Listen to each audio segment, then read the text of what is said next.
Halo semuanya, apa kabarnya kalian? Kali ini kita akan belajar tentang cermin cembung.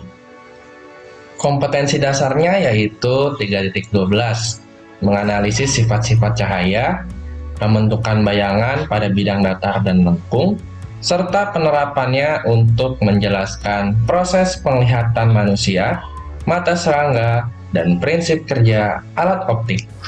Dan juga 4.12-nya menyajikan data hasil percobaan tentang pembentukan bayangan pada cermin dan lensa. Antara tujuan pembelajarannya adalah siswa mampu menganalisis pembentukan bayangan pada cermin cembung. Beberapa contoh cermin cembung dalam kehidupan sehari-hari, misalnya spion kendaraan bermotor seperti berikut, dan juga ada cermin pertigaan atau perempatan jalan seperti ini. Namun, apa yang dimaksud dengan cermin cembung? Cermin cembung atau cermin divergen adalah cermin yang memiliki bentuk lengkung, di mana permukaan cermin yang memantulkan cahaya melengkung keluar.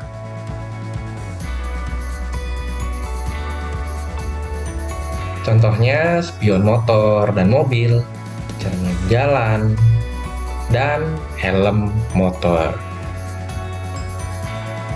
Sebuah objek benda yang ditempatkan di depan cermin cembung akan menghasilkan gambar virtual di belakang cermin atau maya.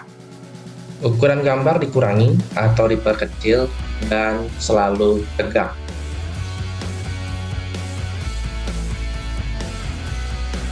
Dalam pembentukan bayangan pada cermin cembung terdapat 3 jalur sinar utama, yaitu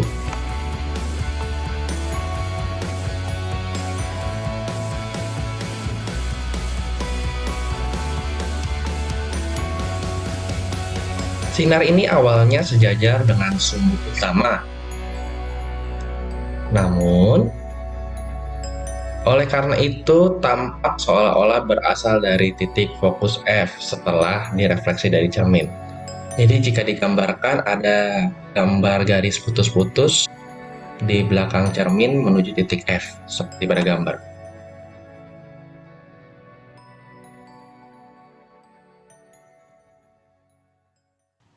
Untuk sinar istimewa cermin cembung yang kedua adalah sinar seolah-olah mengarah ke titik F, muncul sejajar dengan sumbu utama setelah direfleksi.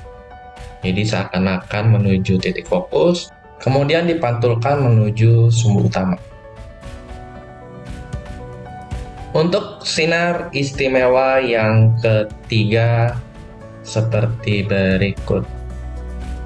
Perjalanan sinar menuju pusat ke lengkungan C seperti pada gambar, hasil dari sinar menabrak cermin secara tegak lurus lalu dipantulkan kembali. Jadi sinar datang seakan-akan menuju jari-jari ke lengkungan cermin cembung, dipantulkan kembali melalui jalur yang sama. Seperti itu.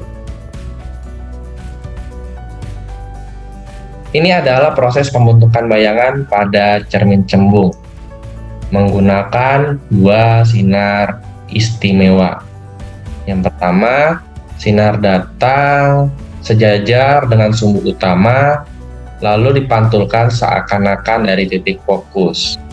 Maka di sini ada garis putus-putus menuju titik fokus. Yang kedua, sinar datang seakan-akan menuju jari-jari ke lengkungan cermin yang titik M, dipantulkan kembali melalui jalur yang sama.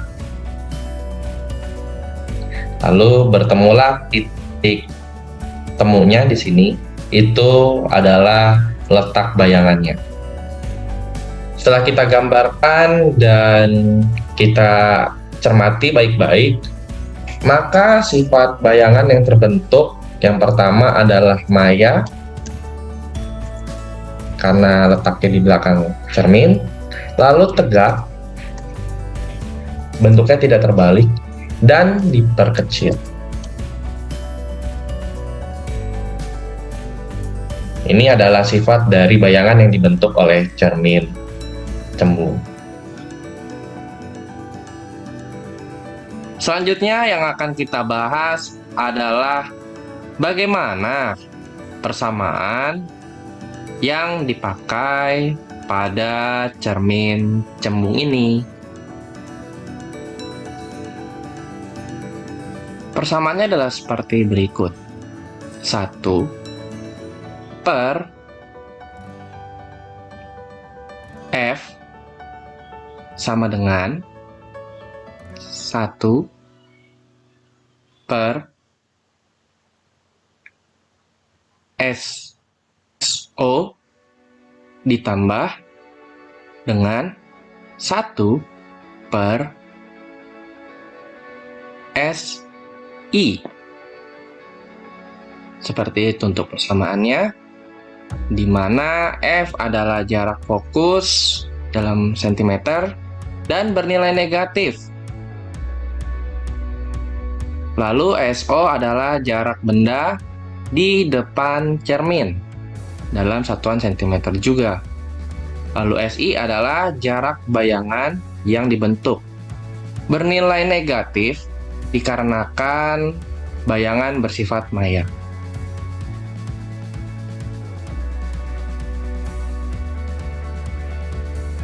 Di sini ada contoh soal untuk cermin cembung. Jika jarak benda terhadap cermin adalah 20 cm, lalu tinggi bendanya 5 cm, dan jarak fokusnya adalah 5 cm juga. Yang menjadi pertanyaan, berapakah jarak bayangan dan tinggi bayangan serta perbesarannya?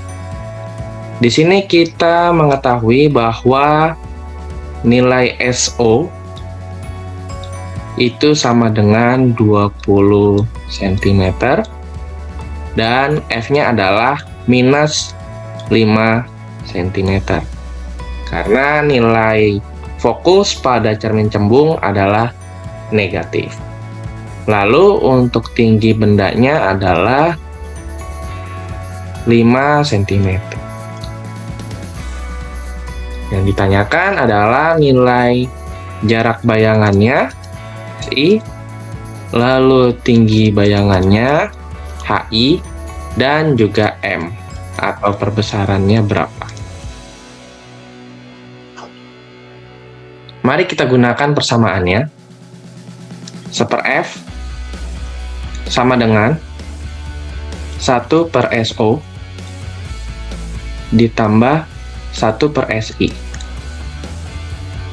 Lalu kita masukkan angkanya dengan 1 per min 5 sama dengan 1 per 20 ditambah 1 per SI. Kemudian 1 per 20 bisa pindah ke kiri menjadi minus. Seperti ini. Kemudian kita samakan penyebut. Jadi 20 jadi min 4, di sini jadi min 1, sama dengan 1 per SI. Lalu, min 5 per 20 sama dengan 1 per SI. Untuk mencari nilai SI tinggal dibalik, berarti 20 dibagi min 5. Hasilnya adalah min 4 cm. Jadi nilai SI atau jarak bayangannya adalah min 4 cm karena bersifat maya atau di belakang cermin. Seperti itu.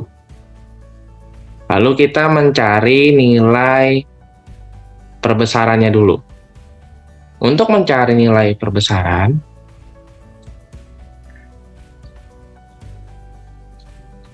perbesaran bisa diambil dari persamaan berikut. Ini tanda bahwa nanti akan dipositifkan. Walaupun nanti ketemunya negatif, kita harus positifkan. Lalu, tadi kita dapat SI-nya adalah min 4. SO-nya kita dapat 20.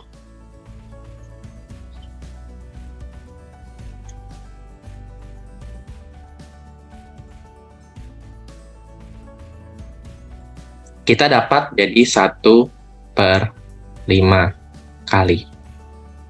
Jadi perbesaran bayangannya adalah 1/5 kali. Kemudian kita mencari nilai dari tinggi bayangan. Untuk mencari tinggi bayangan adalah M sama dengan HI dibagi HO. Lalu M-nya kita dapat 1/5 sama dengan HI-nya kita tadi akan cari. Lalu kita dapat HO-nya tadi adalah 5 cm. Untuk mencari tinggi bayangan, maka 1/5 dikali dengan 5. Sama dengan 1 cm. Jadi tinggi bayangannya adalah 1 cm. Dengan perbesarannya 1/5 kali. Terima kasih. Semoga bermanfaat dan selamat belajar.